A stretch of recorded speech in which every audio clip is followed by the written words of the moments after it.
Merry Meet, which is Graybeard Crowfather here. I do apologize about not putting that video up last night. There was a lot of places around that didn't have power, and we were actually flickering as well, so I just didn't want to chance it, creating a video and then having it die off in the middle of making it.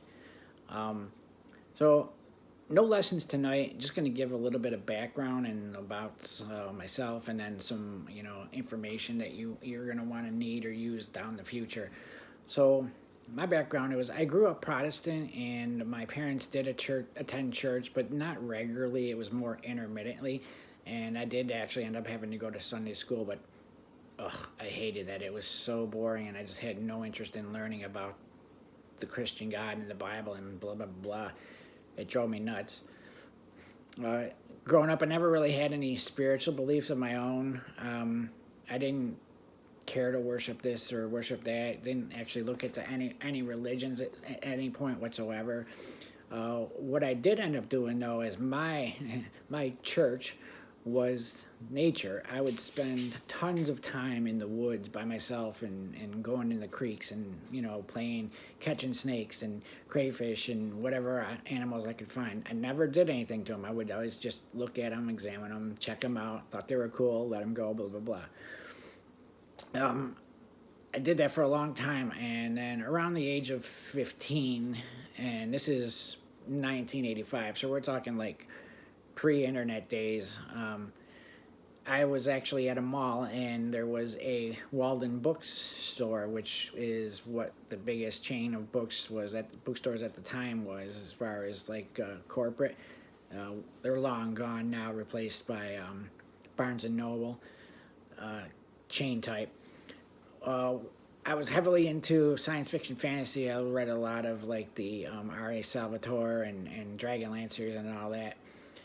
And I happened to be looking for another book one day, and I walked by the religion section for some reason, and right out of the corner of my eye, I caught the word witchcraft. And I was like, what? Really? And then I looked at the book, and it was Raymond Buckland's Big Blue Book of Witchcraft.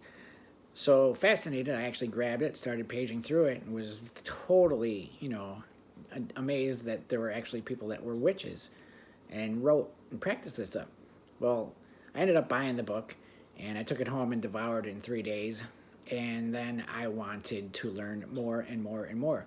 So I keep going back to the bookstore looking for new stuff. Found Cunningham's Solitary Guide for the Practitioner, and actually, I'm sorry that I didn't find that one. I found another one. But anyways, I was looking for like-minded people, but like I said, this was pre-internet, so I actually had to look around. Well, it turns out there was a metaphysical shop in our city, and I went and visited and started talking to the owner. And more I became more and more involved, and got invited to come to circles and Sabbats.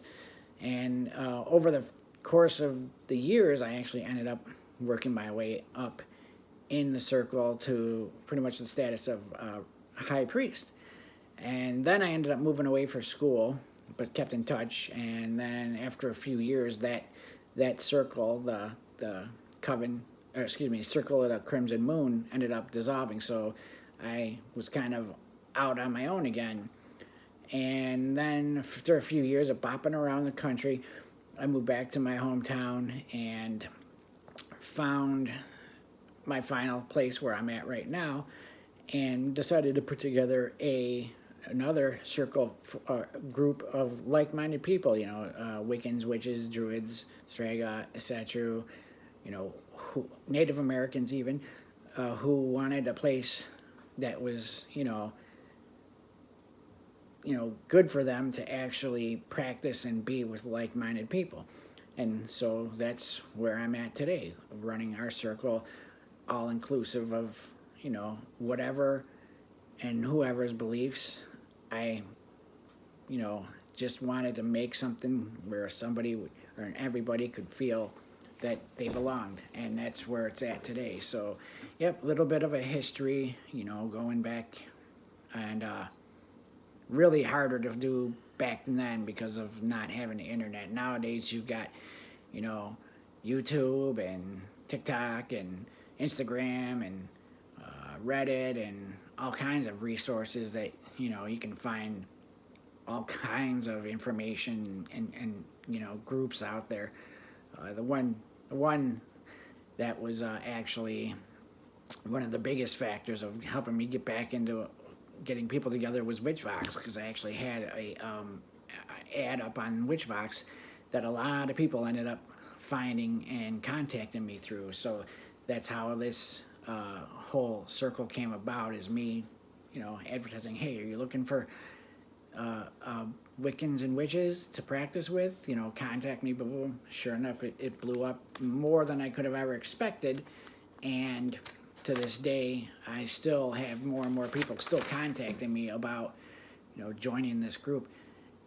As much as I like that, with the pandemic going on, it's really, really hard to do anything together. So I tell people that as soon as this is all over, we'll have a big get together. And at this point, I'm just holding Sabbats virtually. So the one thing is that when I got married, my wife was not Wiccan or pagan at all. And I would, bring stuff home that was, kind of had like the pentagram on it, or like cool little statues and stuff, and never told her what it was. That's what's so funny. And just, I never told her how I was. And then one day I ended up actually telling her, and she started to,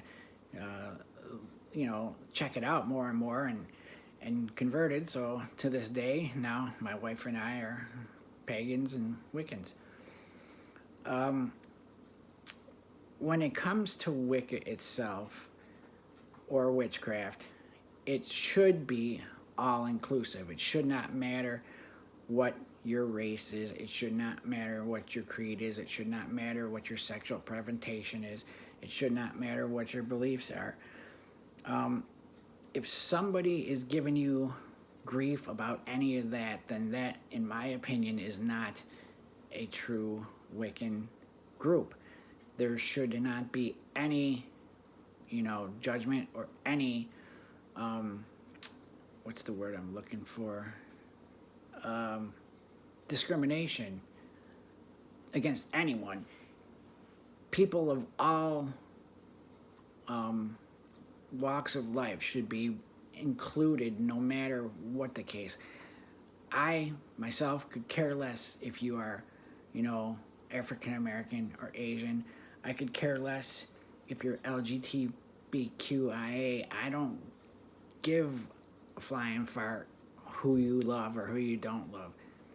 My thoughts are on your character. Are you a good person? That's it. It's all that matters to me.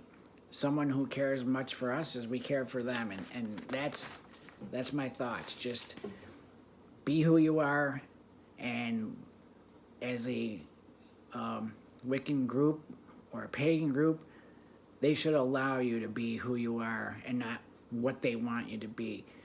There's too much of that garbage in this world today, and it's got no place in it for me, and there shouldn't be any place in it for you. You should be accepted for actually who you are and what you are.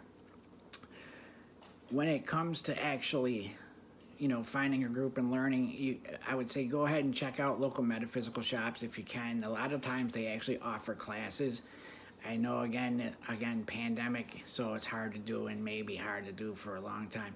Try to avoid online classes. I've seen some ridiculous amounts of money that people were trying to charge. I know I covered this once before, but one person I saw was charged like $800 or something like that, and no, absolutely not. You can get good, solid in-person learning for, like, in a shop. They should maybe charge you $5 to $10 per class, and that's just to cover the cost of materials like their printouts and paper and ink and stuff like that. Do not fall for the online stuff. It's garbage. That is really about it for tonight. I didn't have any lessons. Like I said, I just wanted to give everybody some background and what you should be looking at when it comes to Wicca and how it should be all inclusive, regardless of anything in your life. Anything. They should accept you for who you are and what you are. That being said, everybody stay healthy and stay safe. Graybeard Crowfather signing off. Blessed be.